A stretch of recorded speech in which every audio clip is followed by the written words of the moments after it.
Hello, nerds, and welcome to the 4NerdsCast. You're on with Happy Bandit. Keelan. The wife. Laura the Great. The Winter Olympics are going on.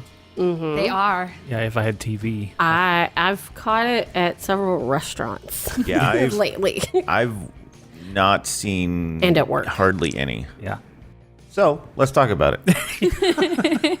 There's been a couple of really interesting stories. My favorite is about this American woman by the name of, if I hadn't scrolled so far down the list, I would have Elizabeth Swanee. Sounds like she's the chick from the Pirates of the Caribbean movies.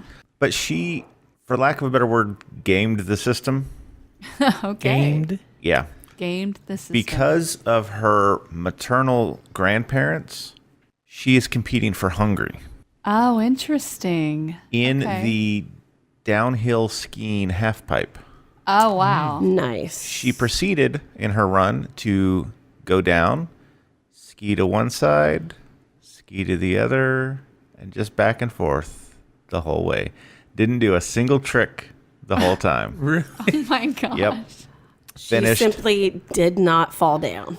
finished last place in the qualifying, and therefore did not obviously qualify to go on. She scored a 31.4 Which means. out of 100. Oh, okay. Yeah. I think each Each trick you do is a certain number of points that adds to your I score. forget exactly how it works, but Everything has a base score, and then you get add-ons. but it's so funny to me that Didn't even try. I mean, well, apparently this is a thing that she does. She's done this in multiple competitions just to, I don't know. But here's the thing, regardless of what she did, she's an Olympic athlete. I am not. this Yep. is true. Yep. So This is true. good job point. gaming the system, finding the loopholes, and making your way into history. I would probably guess. Yeah. Now, the thing that's always interesting, at least in the last dozen years or so, is when the Winter Olympics come around, Americans lose their mind over curling. I love curling so great. much. It's great. I love curling. We actually ate lunch today, and while at Chili's, and while eating, they had a curling match Oh, awesome. on the TV, and so I got to watching it. You know, I was talking with my brother-in-law and about how, you know, for Americans, curling is really kind of this novelty. But it's really a fascinating game. Isn't really it, is. though? There's a lot of strategy involved. There was a lot of discussion between the two of us that, as interesting of a game as it is, I don't know that it should really qualify as an Olympic sport. Yeah, it's weird how that happens. But it is what it is. But the thing I found really interesting watching this match is, obviously you can't hear it, so I'm just trying to read the captions of the commentators, which of course never really match up with what's going on. It's a few seconds behind. But this was a match between South Korea and Japan, the women. And I believe this was, whoever won that was going to the gold medal match. The thing I found just kind of blew my mind. They were talking about one of the women. I forget which team she was on. I think it was South Korea. May have been. They were talking about how she started curling when she was 5. She's competed all through grade school and high school and beyond. And now she plays for her company's curling team. And I was Wow. like, apparently curling is a lot bigger everywhere else. And that's why it's just such a novelty here, because we don't have it. I think that, like, I don't think of curling outside of the Olympics. Like, that's the only realm I think of it in. But apparently it's a competitive sport in other countries. I did. And go ahead. Oh, go ahead. No, you'll forget what you're going to say. Go ahead. Thanks.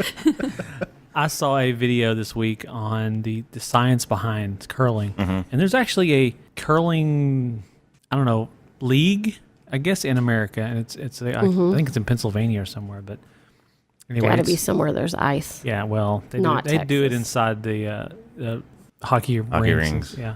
But anyway, it's just very interesting. The way people still don't really truly understand what makes it curl. There's two thoughts behind the science on what makes it actually curl, because it's not just on ice. They actually have to prepare the ice by pebbling it. They call it. They sprinkle water on it, and then they cut the top of all the little. Yeah, I don't know if it was the same video. I saw a very similar video. The history of curling is also really interesting. Its origins are in Scotland. It actually originated in Scotland, and the stones that they use are from Scotland. And so it's really just the whole. It's just really the whole sport in itself is just fascinating to me. And my favorite part though is watching when they brush like right in front of the stones. The brushing of the stones is just it's just really satisfying. It's really soothing to watch. I love it. And like I said, I'm watching this and actually seeing this strategy involved in all that because they would just the brushers, I don't know what they call them, they were just kind of going down, and then all of a sudden a little sweep, and then all of a sudden sweep, just going crazy, and then stop, sweep, and then they get excited, and I don't have any clue what's going on. Watching where they sweep so that they can determine like how much it curves. Yeah, all of that stuff is really cool. Yeah, it's just such a cool fun to sport. watch. I love it. But it's much. I mean, curling for Americans is much like soccer. We only care during the World Cup, and if we're involved. Yeah, that's true. Right. America's not even in the World Cup. Yeah. But when we're recording, I'm sure the match will have already happened by the time this comes out. The U.S. men's curling team is competing for the gold medal. Awesome. And That's one of the phenomenal. guys looks just like Mario. He even wears a red hat and got the big mustache and everything. That's so great. It's pretty funny. That's so great. Speaking of the Olympics, here comes a question from Ask Reddit. Yay. If you could combine a summer Olympic event and a winter Olympic event into one event, what would it be? Wow. I think that the wife is super giddy about this. I am. Well, actually, I had one, and then we started talking about curling, and I changed it. Oh, see, I was going to do one curling related. Go ahead. Well, you go ahead and do yours because, okay. Well, I was going to say I would love to see floor exercise and curling Gymnastics. combined. Gymnastics and curling. That would just be phenomenal. See, I was thinking somehow combining curling with the equestrian events. Now that would be fun too. But you got to put either that or equestrian events and figure skating. You got to train the horses to use skates. Okay, Or I'm you sorry. get special shoes that's like sandpaper on the bottom for the horses so that they can be out there during the curling event and you train them to use the broom. So this is completely separate. Have y'all ever seen horse dancing? Yes. No. Oh my gosh. Yes, we did. It's- We saw it at it is amazing. Medieval Times. They do the Oh, They do these fancy prance full, routines. I saw this one. I could not believe they trained this horse to do that. But that would be really, the ice skating made me think of that. That would be really funny. horse dancing, Horse dancing. but on ice. Yeah, you put, How awesome would that be? horseshoes with blades on them. Yeah. Horse dancing That's on nice. ice. Maybe that's what the horses are waiting for to rise up against us. Give us blades. On our hooves. And I thought originally floor exercise and ice dancing or ice skating because, but ice skating already has some elements of gymnastics in it already. It's winter So that wouldn't- gymnastics. basically. So that wouldn't be too big a stretch. But It's like a floor exercise. curling on and ice. gymnastics, definitely. Yeah. I was thinking about diving and figure skating, but I don't think that would work too well. That would hurt. It might hurt. Yeah. All right, ladies and gentlemen, our diver is going to do a half turnpike onto the ice, and here she goes. Oh, that did not look good. Yeah, I was going to say synchronized Someone swimming. come clean up the ice. Synchronized swimming and ice skating. So all these there's just blood in the water. Yeah. Becomes synchronized floating. But you can do synchronized ice skating, though. Yeah. That would work. In discussions before the show, one of the things that kind of sparked discussion among us related to this was the whole idea of the biathlon. The cross-country skiing and then shooting a gun. Yeah. Because that makes total sense. Does. It does. Right. But I got to thinking, you take the ski jump and combine it with basketball, and you've got the most amazing slam dunk contest ever. See that. Wow. That would be cool. I could see that. Although the fails would be fatal. I mean, if you don't do your dunk right, you're not walking out of there. Get a ski in the face. At least. See, I want to see the shooting event like that, but with the archery from the summer events. That'd be fun. You're like downhill skiing and take out some of the audience members. Oopsie. Oops. Yeah, we were discussing with the biathlon. I think really what it comes down to is it's more of a shooting event. It's just determining your ability to shoot after using up all your stamina skiing through the cold to get over there. Oh, here's an idea. What if you combine fencing and figure skating? You get those people in shiny leotards. No, that was on Facebook today. Oh, they really? They were ice skating and Oh my fencing. gosh. Oh my gosh, I that's had no amazing. idea. I just thought of that.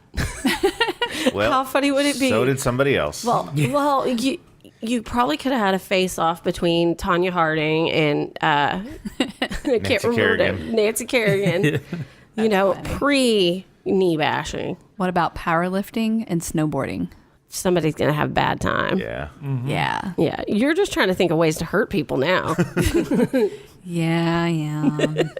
My biggest problem is I really don't know that many winter events. Oh, you know what? Actually, okay, here we go. Track and field, the relay. Okay, but after they run the relay, they got to hop in a bobsled. Oh, yeah. That'd be fun. I'm still putting my money on Jamaica. I was about to Yeah. say Jamaica for sure. Jamaica got a bobsled team. Cool runnings. I still love them. And really, if you think about it, all the winter events are some form of sliding. Senka, you dead man? Yeah. Sliding on skates, sliding on skis, you know. Sliding on your butt. Yeah, I mean, sliding on a sled. It's all sliding, some form of sliding. You slide a curling stone, you know. It feels very cliche when you put it like sliding. Let's switch to some news. And this is maybe moderately connected to the Winter Olympics. The Lucrene University of Applied Sciences and Arts in Switzerland. That's literally my only connection to the Winter Olympics, is that it's Switzerland. It's in Switzerland. Switzerland is cold and snowy, I guess. In the Alps. They have a new course of study for scholars to pursue. A bachelor's or master's degree in yodeling. Okay. Wow. I want to go there. I want to get a bachelor's in yodeling. Beginning in the 2018-19 academic year, students will be able to major in the traditional form of singing, which was used by Swiss herdsmen to communicate with each other in the mountains, which I did not realize that's what that was for. Wow. I thought that was interesting. That is interesting.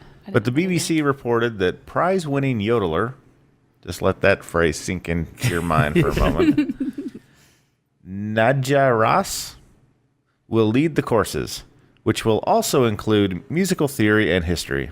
And then here's a quote from Michael Kaufman, head of the school's music department, which I love. And I also love the writing here. It says that it didn't say he said, he commented. It says gushed. Gushed. We have long dreamed of offering yodeling at the university.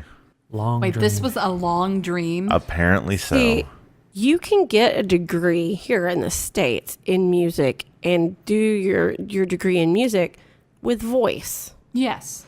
And so I don't think this is much of a stretch, especially if your country is the country where yodeling was a big deal. This is true. And yodeling's not easy at all. No. I mean, At all. you gotta be I like mean- yodeling. Yeah, you have to go down from your chest voice to your head voice. Oh. Ooh. And I can do it a little bit. The yodeling I do is like country yodeling, country music yodeling. I don't do what they do at all. It's a completely different entity. It's crazy. I bet that Ricola sales go through the roof once this program is up and rolling. Ricola. You know, when you put it that way, it really kind of is surprising that they don't already have this. Yeah. Well, I'm sure they probably already have like voice and music and things like that. So This is just a different type of voice. addition. I guess perhaps it's the fact that the degree is so specific. Yeah. Maybe maybe they've got some other yodeling centric that's courses that they've offered. But now you can be a master's of yodeling. I had a voice coach that she. Did I just step on your joke? Yeah. Sorry. Master yodel. Master yodeler. Anyway. Yeah, I had a voice coach that she had majored in operatic voice, and so she had a very specific voice major. Yeah, there's musical theater and there's opera, and some schools even do pop. So I mean, it's very interesting. In that regards, it does make sense that yodeling would be a thing. So yeah, I'm sorry that we stole the funny by pointing out that there's actual basis for this. I suck the fun out of a lot of things in your life. Yeah, it's my job. She's not wrong.